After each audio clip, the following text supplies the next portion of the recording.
Contribution ఏం లేదండి. యాక్చువల్గా నేను దిల్ రాజు గారి తరఫున కూడా వచ్చి అప్రిషియేషన్ చేద్దామని వచ్చాను. చేసింది 2 సీన్లు, అందులో ఒక మంచి సీన్ మా డైరెక్టర్ గారు తీసేశారు, ఇంకొక సీన్ ఉంచారు. బట్ ఇలాంటి సినిమాల్లో ఎక్కడో ఒక చోట ఒక క్లోజప్ ఉన్నా చాలు, అదృష్టంగా భావిస్తున్నాను నేను. ఇలాంటి సినిమా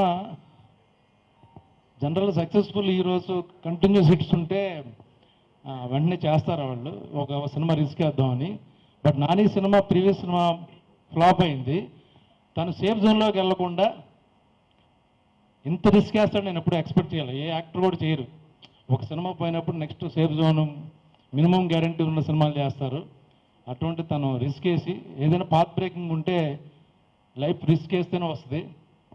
అది తను ఈరోజు తను ఆ సక్సెస్ ఎంజాయ్ చేస్తున్నాడు. బట్ చేసే ముందు ఇలాంటి సినిమా ఎలా ఓకే చేశాడు, డైరెక్టర్ ఏం చెప్పి కన్విన్స్ చేశాడో, అది కథగా చెప్తే అద్భుతంగా ఏం అనిపించదు, ఎక్సైట్మెంట్ అయిపోయి అని ఉండదు. బట్ ఎక్కడో తన క్యారెక్టర్ ఫీల్ అయ్యి నేను ఆ ఒక్క సీన్ చేసిన ఆ సీన్లో నాకు అర్జున్లాగే కనపడ్డాడు తప్పించి నానితో మాట్లాడుతున్నట్టు అనిపించడం. అంత టీము చాలా సైలెంట్గా చాలా కామ్గా ఈ సినిమా చేశారు. ఎంత గొప్ప సినిమా చూసే కనిపించింది. వీళ్ళ ఇంత గొప్ప సినిమా తీశారా అనిపించింది.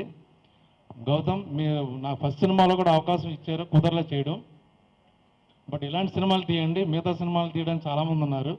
సో కరప్ట్ అవ్వద్దు దయచేసి ప్లీజ్.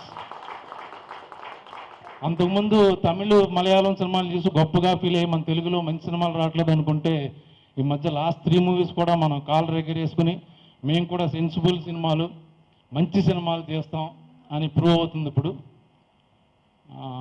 ఇంకొక విషయం ఏంటంటే, నాకు మొనాట్నెస్ పెరిగిపోయినప్పుడు నాని దగ్గరికి వెళ్ళి యాక్ట్ చేస్తే నాకు డీటాక్స్ అవుద్ది యాక్టింగ్లో. ఇక్కడున్న రేంజ్ని తను ఇక్కడ వరకు తీసుకొచ్చి అంతా ఈక్వల్గా చాలా క్యాజువల్గా చాలా న్యాచురల్గా నాతో కూడా చేయిస్తాడు. I love you Nani. మా ప్రొడ్యూసర్స్, వాళ్ళకి పర్మనెంట్ ఆర్టిస్ట్, కంపెనీ ఆర్టిస్ట్ నేను. Thank you so much. Thank you all.